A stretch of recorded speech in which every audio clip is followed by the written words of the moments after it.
Market में जितने भी इन्वेस्टर्स हैं उन सबका पोर्टफोलियो आज रेड में है और जितने भी मार्केट में ट्रेडर्स हैं उन ट्रेडर्स का आज स्टॉप लॉस हिट हो चुका होगा और कई ट्रेडर्स ने लॉस भी बुक कर लिया होगा। मार्केट में आज जो गिरावट आई है वो गिरावट ही ऐसी थी कि आज सभी का पोर्टफोलियो भी रेड में है और ट्रेडर्स के स्टॉप लॉस भी हिट हो चुके होंगे। तो क्यों आई मार्केट में इतनी गिरावट, क्यों मार्केट आज 3% से गिरा और इस गिरावट के बाद अब हमें क्या करना चाहिए, ये सब के माइंड में अभी यही क्वेश्चन है और वही हम इस वीडियो के अंदर डिस्कस भी करने वाले हैं। सबसे पहले हम ये डिस्कस करेंगे कि अब मार्केट में इतनी गिरावट हो रही है तो अभी हमें क्या करना चाहिए, what to do and what not to do, ये पहले हम डिस्कस करेंगे और उसके बाद हम ये भी देखेंगे कि आज की जो गिरावट है उस गिरावट के पीछे जो रीज़न है वो भी हम इस वीडियो में डिस्कस करने की कोशिश करेंगे। तो सबसे पहले मैं अगर बात करूं कि ये जो गिरावट आज आई है इसके बाद हमें क्या नहीं करना चाहिए, सबसे इंपॉर्टेंट यही है कि क्या करना चाहिए, उससे भी ज़्यादा इंपॉर्टेंट यह होता है कि क्या नहीं करना चाहिए। तो अगर आप एक लॉन्ग टर्म इन्वेस्टर हो तो पैनिक में कोई भी अच्छे स्टॉक्स मत सेल कीजिए, पैनिक सेलिंग नहीं करनी है।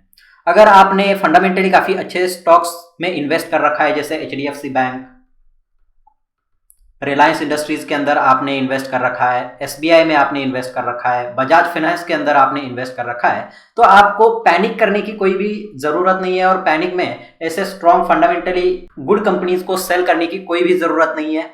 अभी आपको अनडाउटेडली इन स्टॉक्स के अंदर भी काफ़ी गिरावट होती हुई आप देख रहे होंगे और इसमें आपके पोर्टफोलियो में काफ़ी लॉस भी दिखा रहा होगा, लेकिन अभी इसके अंदर पैनिक में स्टॉक्स सेल करके नहीं जाना चाहिए।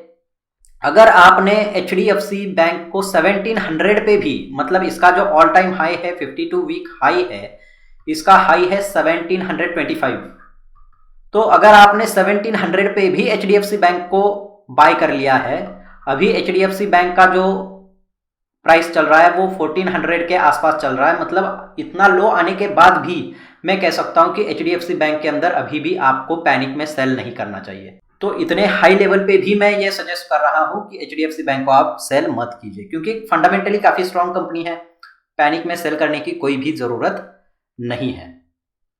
अगर आपका पॉइंट ऑफ व्यू 2 से 3 साल का है तो जो ये कंपनीज है काफ़ी अच्छी कंपनीज है, उनके अंदर आपको डेफिनेटली फिर से रिवर्सल और 2 से 3 साल में आपको इन कंपनीज में रिवर्सल देखने को मिलेगा और काफ़ी अच्छा प्रॉफिट ये कंपनीज आपको 2 से 3 साल के अंदर जनरेट करके देंगी। तो सबसे पहली बात जो हमें नहीं करनी चाहिए वो यही कि अभी पैनिक में कोई भी जो फंडामेंटली स्ट्रॉन्ग कंपनी है उसके स्टॉक्स पैनिक में सेल नहीं करने चाहिए। अगर आपने इन्वेस्ट कर रखा है ऐसे कंपनीज में और अगर आपका पॉइंट ऑफ व्यू 2 से 3 साल का है तो आपको अभी कोई सेलिंग करने की पैनिक में ज़रूरत नहीं है। अब जो दूसरी बात आती है, पहली बात तो हमने देख ली कि पैनिक में सेल नहीं करना है। अब जो दूसरी बात आती है वो ये कि आज जो मार्केट में गिरावट हुई है वो 3% की गिरावट हुई है और रिसेंटली अगर हम बात करें यहाँ पे 19 अक्टूबर को निफ्टी का जो हाई था वो था 18,600 और आज 20 दिसंबर है और आज का जो लो है वो लो है 16,400, मतलब ये 2200 पॉइंट्स की गिरावट है। और अगर हम परसेंटेज में बात करें तो परसेंटेज में ये 12% हम कह सकते हैं, 12% के आसपास की ये गिरावट आई है और ये सिर्फ 2 महीने के अंदर है, 2 मंथ्स में 12% की गिरावट आई है। और जितने भी ट्रेडर्स और इन्वेस्टर्स पिछले 1 या 1 से 1.5 साल में अगर आप मार्केट में आए हो तो इतनी बड़ी गिरावट आपने शायद पहले देखी नहीं होगी। तो अगर ऐसी सिचुएशन है आपकी, आप 1 या 1.5 साल पहले मार्केट में आए हो और इतनी बड़ी आपने गिरावट नहीं देखी है, तो ये बात तो अनडाउटेडली है कि आपका जो माइंड सेट है वो माइंड सेट अभी काफ़ी डिस्टर्ब होगा। ये कोई मतलब बहुत बड़ी बात नहीं है, अगर आप अभी अपसेट हो, माइंड सेट आपका डिस्टर्ब है तो ये एक ऑब्वियस बात है। अगर आपने पहले कभी इस टाइप की गिरावट नहीं देखी है, 2 महीने में 12% की गिरावट अगर आपने नहीं देखी है तो आपका माइंडसेट डिस्टर्ब होना कोई बहुत बड़ी बात नहीं है, ये सबके साथ होता है। और जो काफ़ी पुराने टाइम से जो इन्वेस्ट या ट्रेड करते आ रहे हैं उन्होंने भी कभी ना कभी ऐसी सिचुएशन पहले देखी है, उन्होंने भी ऐसे फॉल्स देखे हैं। तो अगर आप इस फील्ड में नए हो, 1 से 2 साल पहले ही आप स्टॉक मार्केट में आए हो, तो आपका माइंडसेट अभी डिस्टर्ब चुका होगा, ये मैं आपको डेफिनेटली कह सकता हूं। और अगर आपका माइंडसेट डिस्टर्ब है तो आपको 2 से 3 प्रॉब्लम जो है वो आपको डेफिनेटली आपके माइंड में हो रही होंगी। पहला तो आपको सेल्फ डाउट हो रहा होगा कि क्या मैं एक अच्छा इन्वेस्टर या मैं एक अच्छा ट्रेडर बन पाऊंगा, क्या इन्वेस्टिंग या ट्रेडिंग मेरे बस की बात है। तो आपको इस टाइप के क्वेश्चंस हो रहे होंगे कि क्या स्टॉक मार्केट मेरे बस की है भी या नहीं, ट्रेडिंग मेरे बस की है भी या नहीं। ऐसे डाउट्स आपके माइंड में डेफिनेटली अभी चल रहे होंगे, और कुछ तो ऐसे भी होंगे, मैं डेफिनेटली कह सकता हूं उनके माइंड में ऐसे भी अभी ख्याल आ रहे होंगे कि स्टॉक मार्केट को मैं अभी एग्जिट कर देता हूं, शायद stock market is not my cup of T और मैं स्टॉक मार्केट से बाहर जा रहा हूं। तो ये जो डाउट्स है, ये जो आपके माइंड की अभी जो कंडीशन है, ये इस गिरावट को देखने के बाद एक ऑब्वियस रिएक्शन है। इसमें मैं आपको बिल्कुल भी ये नहीं कहूंगा कि ये जो आपकी सोच है ये गलत है, ये है वो है, क्योंकि ये सबके साथ होता है। और यहाँ पे मैं आपको बता दूं, अगर आप ऐसे सेल्फ डाउट में हो तो सबसे पहले तो आपको अपने आप पे भरोसा रखना चाहिए, और आप इन्वेस्टिंग या ट्रेडिंग आप डेफिनेटली कर सकते हो। अपने आप को, अपना जो कॉन्फिडेंस है उसको बूस्ट करो। ये जो कंडीशन है ये सबके साथ हुई है, और जिन्होंने इस कंडीशन से अपने आप को रिकवर किया है, अपना कॉन्फिडेंस जो है वो वापस गेन करके फिर से मार्केट में इन्वेस्ट या ट्रेड किया है, वो आज काफी अच्छे प्रॉफिट में है। अगर मैं आपको एक एग्जांपल के लिए बताऊं तो 2008 के क्रैश के बाद क्या हुआ था। काफी सारे इन्वेस्टर्स थे, काफी सारे ट्रेडर्स थे जो मार्केट से एग्जिट हो चुके थे, मार्केट से बाहर जा चुके थे। 2008 की बात है। तब मार्केट कहां पे था? 2021 में आज मार्केट कहां पे है? तो ये जो एग्जिट कर चुके हैं वो आज कहां पे होंगे? उन्होंने काफी अच्छी अपॉर्चुनिटी मार्केट से मिस कर दी, क्योंकि उन्होंने 2008 के बाद जो क्रैश आया उसके बाद उनको लगा कि मार्केट में शायद मैं काम नहीं कर पाऊंगा, या मार्केट मेरे बस की नहीं है, इन्वेस्टिंग ट्रेडिंग मेरे बस की नहीं है। ऐसा उनको जो सेल्फ डाउट हुआ होगा उस क्रैश में कुछ दिनों के लिए, तो उस कुछ दिनों ने उनका जो इतना बड़ा लॉस किया है वो लॉस आपका नहीं होना चाहिए। तो अगर आपको ऐसा लग रहा है कि मैं मार्केट से बाहर जा रहा हूं, या मार्केट में इन्वेस्टिंग या ट्रेडिंग में कर पाऊंगा नहीं कर पाऊंगा, तो ये जो सेल्फ डाउट है ये कुछ दिनों के लिए होगा भी, और ये एक ऑब्वियस भी चीज है। लेकिन इससे आपको फिर से आपका जो कॉन्फिडेंस है उसको रिकवर करना होगा, आपका कॉन्फिडेंस वापस आना चाहिए। और जब कॉन्फिडेंस वापस आ जाएगा तो फिर से आप मार्केट में ट्रेड करके, इन्वेस्ट करके अच्छा पैसा कमाओगे। क्योंकि एक बात हमेशा याद रखो, ये जो अभी मार्केट में जो सिचुएशन है, अभी जो डाउन ट्रेंड है, ये कोई परमानेंट नहीं है, ये भी एंड होगा और यहां से रिवर्सल भी आएगा, और मार्केट ने जो 18,600 का हाई बनाया है अभी, ये हाई भी टूटेगा। लेकिन बात सिर्फ यही है कि ये जो हाई टूटेगा ये डेफिनेटली टूटेगा, लेकिन कब टूटेगा ये कोई नहीं जानता।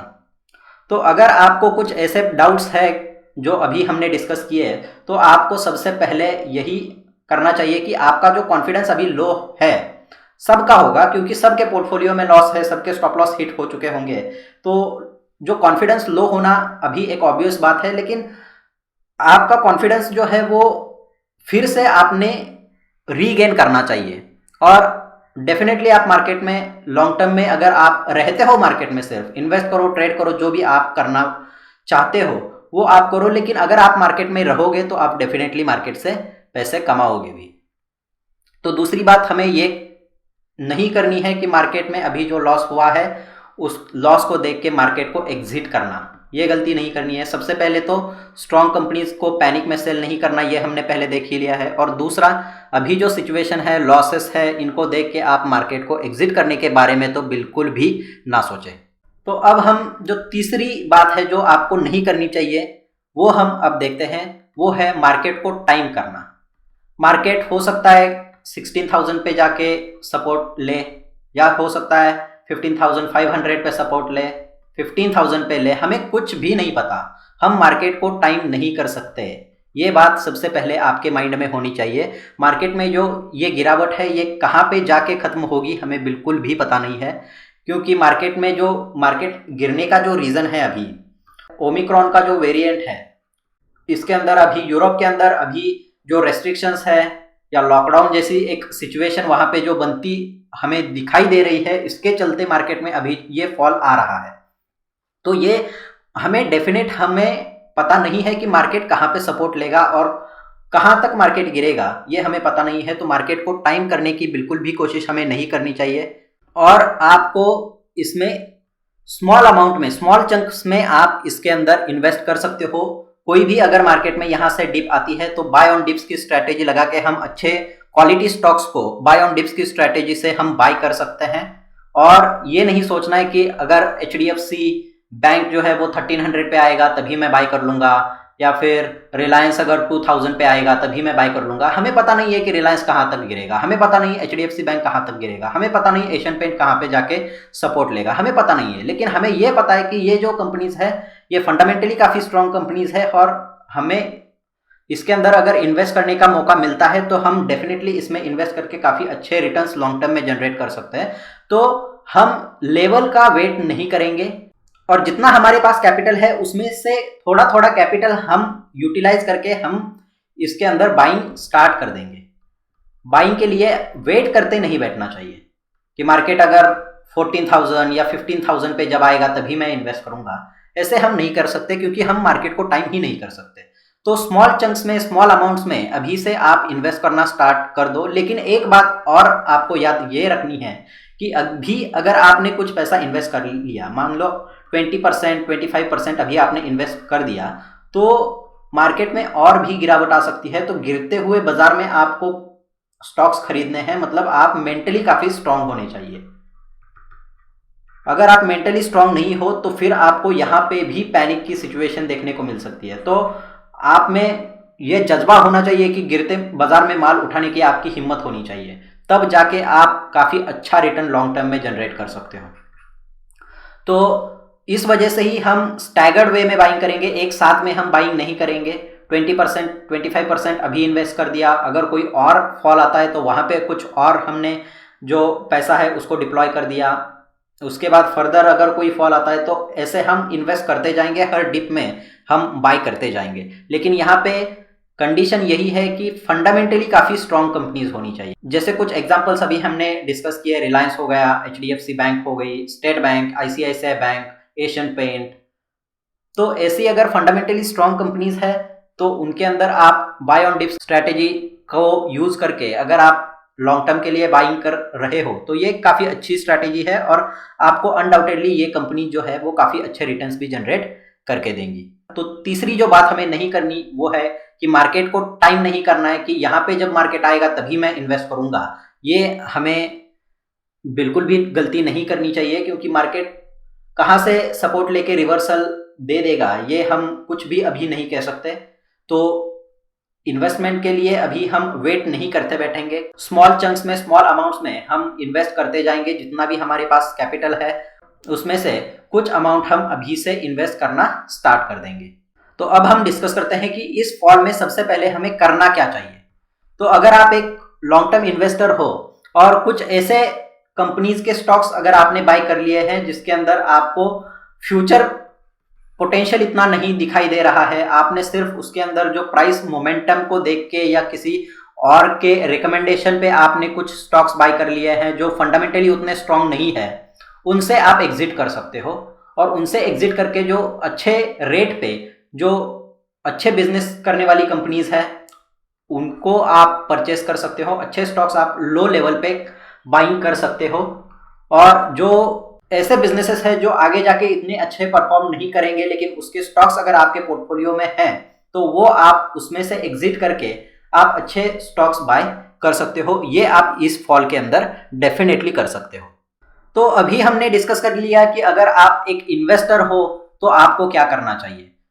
तो अभी हम डिस्कस करेंगे कि अगर आप एक ट्रेडर हो तो आपको इस फॉल में क्या करना चाहिए और क्या आपको नहीं करना चाहिए। तो सबसे पहले अगर आप एक इंट्राडे ट्रेडर हो, चाहे फिर आप इक्विटी में ट्रेड कर रहे हो या फिर फ्यूचर एंड ऑप्शन में इंट्राडे में अगर आप ट्रेड कर रहे हो, तो इंट्राडे ट्रेडर के लिए यहाँ पे कोई बहुत बड़ा प्रॉब्लम नहीं है, कोई बहुत बड़ी दिक्कत नहीं है, क्योंकि इंट्राडे में हम सिर्फ मोमेंटम को कैप्चर करने की कोशिश करते हैं, चाहे फिर वो अपसाइड का हो या डाउन साइड का हो। तो अभी डाउन साइड का चल रहा है मोमेंटम, तो हम डाउन साइड में कैप्चर करेंगे। तो इंट्राडे ट्रेडर इक्विटी में हो या एफएनओ में हो, इंट्राडे ट्रेडिंग में कोई हमें इस फॉल में बहुत बड़े दिक्कत यहाँ पे नहीं होने वाली है। तो जो मेजर प्रॉब्लम आएगा वो आएगा जो स्विंग ट्रेडिंग करते हैं, स्विंग या पोजिशनल ट्रेडिंग करते हैं, और वो भी इक्विटी के अंदर। उनको यहां पे थोड़ी दिक्कत डेफिनेटली आने वाली है, क्योंकि इक्विटी के अंदर स्विंग हो या पोजिशनल हो, उसके अंदर हमें प्रॉफिट तभी मिलता है जब मार्केट या स्टॉक्स ऊपर जाते हैं, तभी हम यहां से प्रॉफिट जनरेट कर सकते हैं, क्योंकि इक्विटी में हम स्विंग या पोजिशनल में शॉर्ट नहीं कर सकते। तो इस वजह से स्विंग या पोजिशनल ट्रेडर्स जो है, जो इक्विटी में स्विंग ट्रेडिंग या पोजिशनल ट्रेडिंग करते हैं, उनको यहाँ पे थोड़ी दिक्कत डेफिनेटली है, और उनको अभी क्या करना चाहिए, उनको अभी वेट करना चाहिए। मार्केट को स्टेबलाइज हो जाने दो, मार्केट स्टेबल जब हो जाएगा तब वहां पे आप ट्रेड ले सकते हो, स्विंग हो या पोजिशनल हो इक्विटी के अंदर, वहां पे आप ट्रेड ले सकते हो। अभी आप थोड़ा वेट कीजिए। अगर आपका स्टॉप लॉस हिट हो चुका है और आपने लॉस बुक कर लिया है, तो यहाँ पे आप थोड़ा वेट कर सकते हो, मार्केट को थोड़ा स्टेबलाइज हो जाने दो। स्टेबल मार्केट जब हो जाएगा तब आप ट्रेड कर सकते हो। तो यहाँ पे स्विंग ट्रेडर्स और पोजिशनल ट्रेडर्स जो इक्विटी में ट्रेड करते हैं, उनके लिए ये जो फॉल है ये डेफिनेटली कुछ प्रॉब्लम्स डेफिनेटली क्रिएट करेगा। अगर आप एक ऑप्शन सेलर हो, अभी हमने इंट्राडे ट्रेडर्स की बात करी, अभी इक्विटी के अंदर स्विंग या पोजिशनल की बात भी हमने की, तो अब हम बात करते हैं कि अगर आप एक ऑप्शन सेलर हो, तो ऑप्शन सेलर के लिए एक काफी इंपॉर्टेंट बात यह है कि अभी जो विक्स है, वॉलेटिलिटी इंडेक्स जो है, वो 20 के अराउंड आ चुका है। तो विक्स जब हाई होता है तो प्रीमियम्स काफी हाई होते हैं। तो जब प्रीमियम हाई होते हैं और विक्स जब काफी तेजी से बढ़ रहा है, आज जो विक्स में मूव देखा वो 20% का मूव आया था विक्स के अंदर। तो यहां पे ऑप्शन सेलर के लिए एक प्रॉब्लम की बात भी है, लेकिन एक अपॉर्चुनिटी भी है।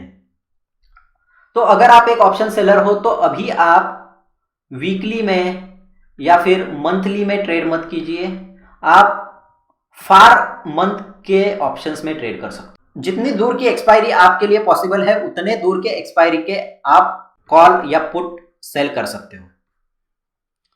लेकिन अभी वीकली या मंथली में आप ट्रेड ना करो। दिसंबर के लिए तो आपको वीकली या मंथली में ट्रेड नहीं करना चाहिए, ऐसा मेरा ओपिनियन है।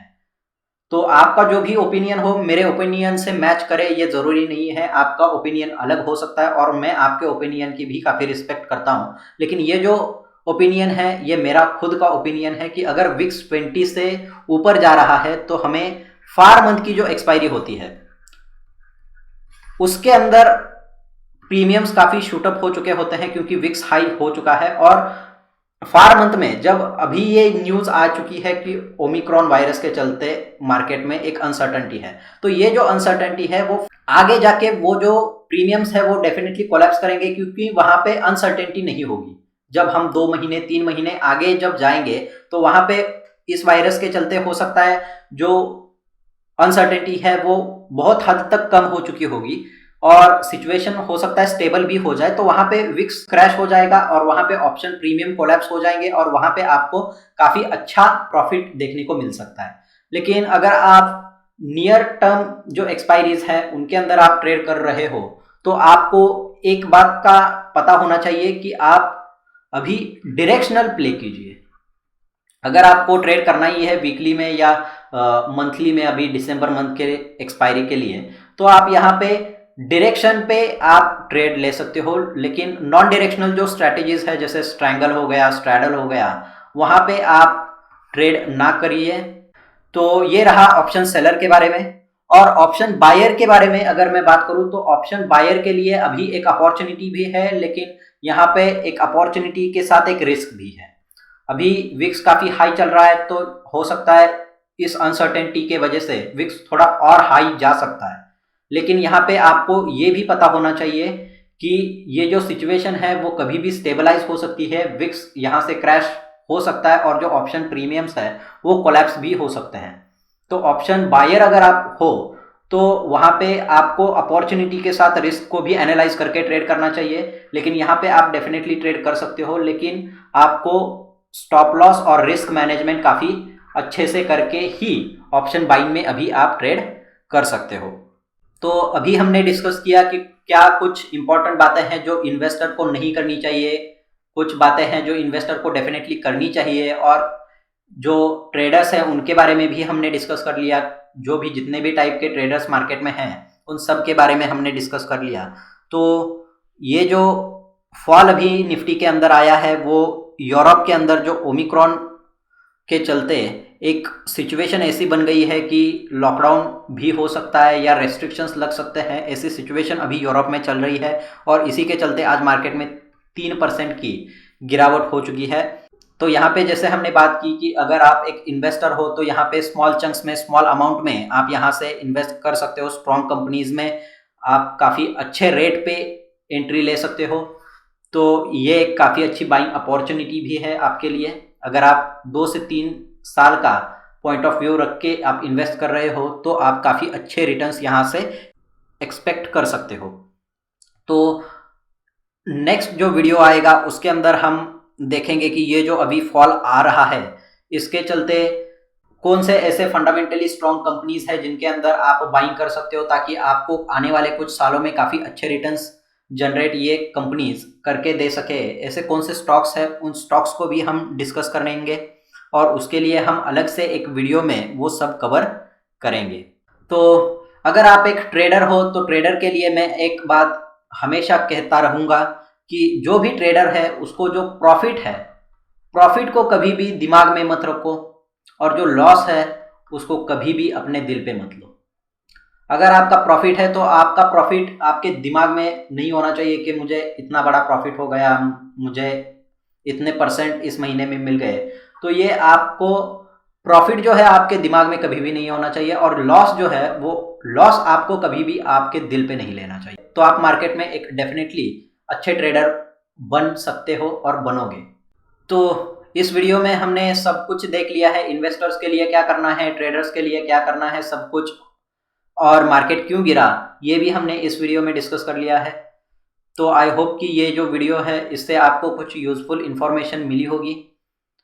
तो इस वीडियो में बस इतना ही। Thanks for watching, have a great day.